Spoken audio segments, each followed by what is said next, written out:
Film ini mempunyai cerita mengenai seorang guru cantik yang diteror dengan foto-foto dirinya sendiri dengan keadaan telanjang. Si guru cantik ini nggak tahu siapa yang telah memfoto dirinya. Semakin penasaran dengan jalan ceritanya, tanpa basa-basi lagi langsung saja kita menuju.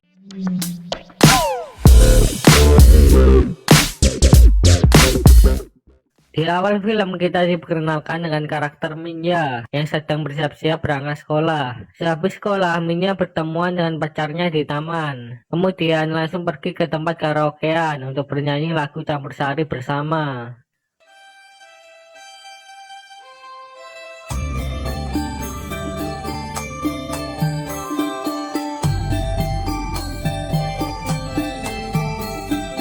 Di saat malam hari mereka makan bersama di rumah pacarnya. Sehabis makan, Minya ingin pulang karena ibunya sudah khawatir. Tapi pacarnya minta untuk ditemani sebentar lagi selama 10 menit. Apakah di sini akan terjadi adegan enak-enak?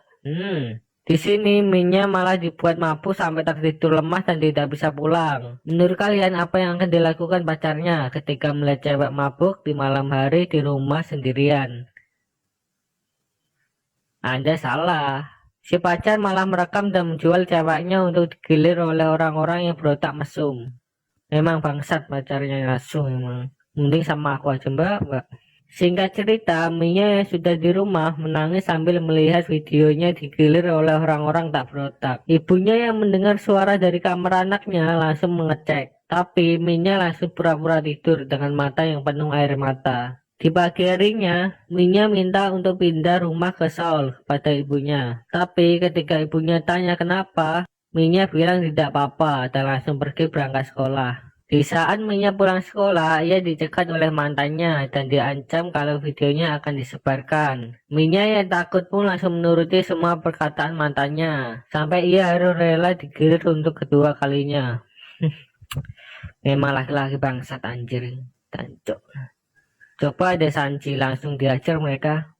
Di esok harinya, polisi mendatangi ibunya Mia untuk memberikan berita buruk mengenai anaknya yang telah digilir oleh orang-orang tak berotak. Ibunya yang mengetahui itu langsung menangis histeris dan meminta tolong kepada polisi untuk menangkap semua pelakunya. Singkat cerita, semua pelakunya telah tertangkap dan sekarang Minya dan ibunya langsung pindah rumah ke kota dan Minya mengganti namanya dengan Seorin.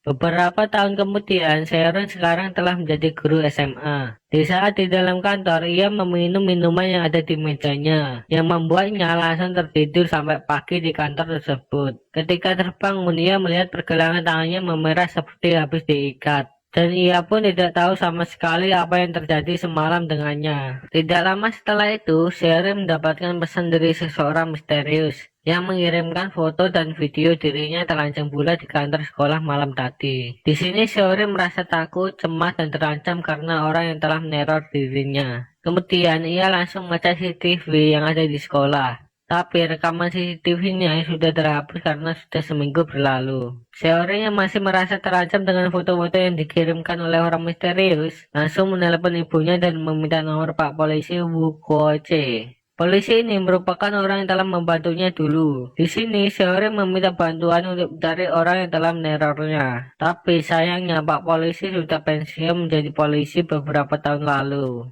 Singkat cerita, Seorin mengajar di kelas. Tiba-tiba ada pesan misterius yang membuat HP satu kelas berbunyi semua. Di situ juga terdapat akun orang yang meneror Seorin. Akun misterius tersebut bernama Master. Master di sini mengetik pesan hitungan mundur dari 10 sampai 1. Guru Seorin yang cemas dan takut menyuruh siswanya untuk mematikan HP, tapi tidak didengarnya. Sampai akhirnya si master mengirimkan foto perempuan telanjang. Kemudian pandangan satu kelas langsung tertuju ke satu siswa perempuan tersebut. Karena malu, perempuan itu langsung lari keluar ruangan. Di sini guru Sherin menyuruh ketua kelasnya untuk mengumpulkan semua HP dan langsung mengejarnya. Mereka berdua pun langsung mengobrol mengenai masalah ini. Kemudian Sherin menyarankan untuk lapor polisi. Tapi ia tidak mau karena nanti akan datang berita baru dan orang-orang akan tahu.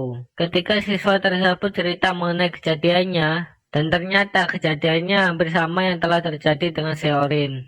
Tidak lama setelah itu, Sherin mengobrol lagi dengan siswa yang terkena masalah tadi yang bernama Si Jin. Di sini, Si Jin bercerita mengenai pacarnya yang ternyata yaitu ketua kelas yang bernama Tung Chen. Tung Chen mengajak si Jin untuk foto seksi dan mengajaknya mantap-mantap di rumah. Tapi tanpa disadari, ternyata Tung Chen merekam aksi mantap-mantap tersebut secara diam-diam. Si Jin yang melihat-lihat isi laptopnya Tung Chen langsung dibuat terkejut dengan video mantap-mantap mereka yang direkam tanpa sepengetahuannya. Si Jin pun langsung menghapusnya. Di sini si Jin juga dibuat terkejut dengan isi laptopnya yang banyak sekali foto perempuan telanjang. Di malam harinya, Seorin mengikuti kemana saja ketua kelas atau Tung Chen pergi bersama teman-temannya, mulai dari kafe sampai tempat hiburan malam. Akhirnya, Seorin ikut masuk ke dalam hiburan malam tersebut. Tapi sayangnya ketika memata-matai, Seorin ketahuan dan dikejar-kejar oleh mereka. Untungnya Seorin selamat berkat Pak Polisi yang waktu itu. Meskipun Pak Polisi sudah pensiun, tapi ia akan tetap membantu Seorin untuk mencari orang yang menerornya. Kemudian Pak Polisi langsung mendatangi salah satu orang yang telah mengejar-ngejar Seorin dan langsung menginterogasinya. Di sini Pak Polisi mendapatkan banyak sekali informasi, mulai dari latar belakang Tung Chen, rekaman video, sampai nama pemimpinnya. Keesokan harinya, Pak Polisi langsung mengajak Seorin ke kafe untuk mengobrol dan menceritakan semua yang ia tahu mengenai misteri di balik masalah ini. Tapi ketika perjalanan pulang, Seorin langsung dibuat gemeteran dan tidak bisa bergerak ketika melihat foto dan videonya akan disebarluaskan kepada publik. Singkat cerita, Seorin yang sedang mandi di rumah sambil bermain HP, kemudian ia mendapatkan kiriman video si Jin yang diikat di kursi dan dilecehkan oleh sekelompok orang yang telah meneror mereka. Di sini mereka menyuruh Seorin untuk datang ke gudang tua dan menyerahkan diri, agar si Jin bisa dibebaskan. Seorin pun langsung pergi menuju gedung tua tersebut dan meminum obat tidur yang sudah disiapkan. Seorin yang pingsan langsung diikat di kursi dan dikelilingi oleh orang yang menerornya. Ketika sudah terbangun, Seorin langsung mengetahui salah satu orang yang memakai topeng itu adalah Tung Chen, ketua kelasnya. Karena Seorin sudah datang dan menyerahkan diri, ia meminta untuk membebaskan si Jin. Dan ternyata si Jin adalah pemimpin dari kelompok mereka. Dan ini semua merupakan rencananya. Di sini Seorin dijeglok-jeglokan kepadanya. Bayangin aja siswa jeglok-jeglokin kepala guru. Oh ya, apa yang telah diceritakan oleh si Jin kepada Seorin tadi merupakan kebohongan dan malah kebalikan dari kebenarannya. Tung Chen ternyata dimanfaatkan oleh si Jin, dan mereka semua melakukan ini hanyalah untuk mendapatkan uang. Tidak lama setelah itu, Pak Polisi pensiun datang untuk menolong Seorin seorang diri dan melawan sekumpulan anak-anak tersebut. Tapi sayangnya Pak Polisi langsung KO karena mereka semua menggunakan kayu atau senjata. Untungnya para polisi datang dan langsung menangkap mereka semua tanpa tersisa. Tapi di sini identitas dari Master belum terungkap. Polisi langsung mengambil HP anak tadi dan mencari nomor Master untuk melacaknya. Akhirnya sampai di rumah Master dan ketika digerebek ternyata Masternya yaitu bocil. Dalang dibalik semua kasus ini ternyata bocil yang menangis. 1 bulan lalu Masternya yaitu ayahnya. Tapi karena ayahnya sudah tertangkap oleh polisi dan anaknya tahu tindakan ayahnya, sekarang malah anaknya melanjutkan menjadi Master tanpa sepengetahuan semua orang. Cerita pun selesai, ending yang sangat mengejutkan. Nah, itulah teman-teman sebagian besar alur cerita film Marionette 2018. Menurut kalian bagaimana mengenai film ini? Bisa kalian tuliskan di kolom komentar. Menurutku film ini sangatlah seru dari jalan ceritanya dan akting para aktornya. Ditambah lagi ada adegan enak-enak masal, sehingga menambah nilai dalam film ini.